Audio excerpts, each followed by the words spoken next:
In this problem, we're going to compute the Laplace transform of the signal x of t is equal to e to the negative t u of t plus e to the 2t times u of negative t.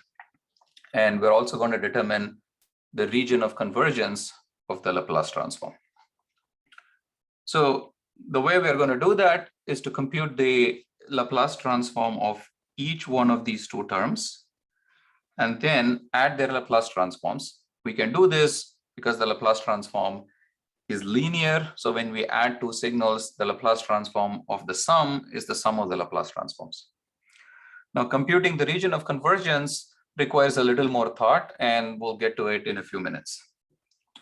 So in order to compute the Laplace transform of each one of the two terms, recall these results from the table of Laplace transforms. So the Laplace transform of the signal e to the negative alpha t u of t is given by 1 over s plus alpha, and the region of convergence is the real part of s being greater than negative alpha.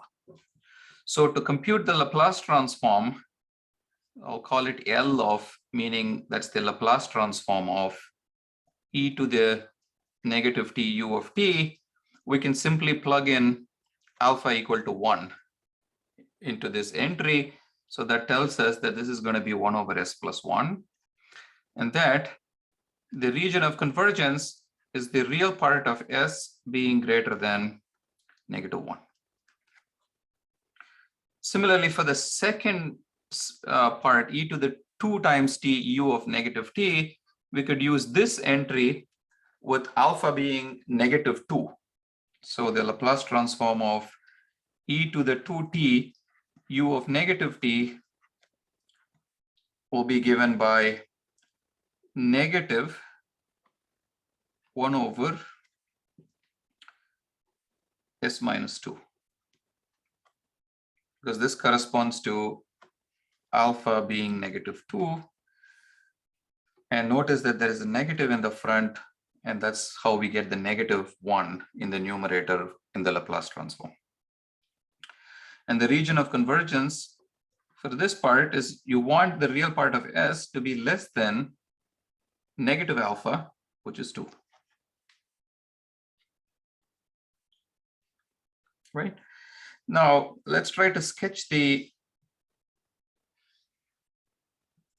region of convergence for each one of the two parts. Now, for the first part, the region of convergence is the half plane to the right of negative 1. So that's given by this half plane. Now, for the second part, the region of convergence is everything, the half plane to the left of 2. So that's this region. So what should be the region of convergence for the Laplace transform of the sum of these two signals? And to understand that, we need to think about what the region of convergence means.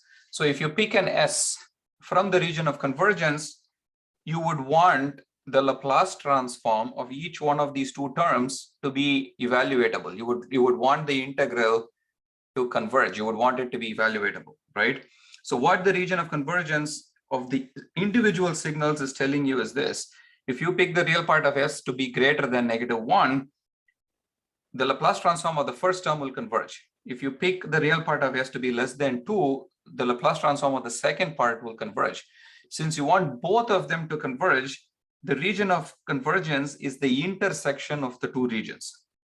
And the intersection of the two regions is the region where s is between, the real part of s is between negative 1 and 2. So that's the final region of convergence.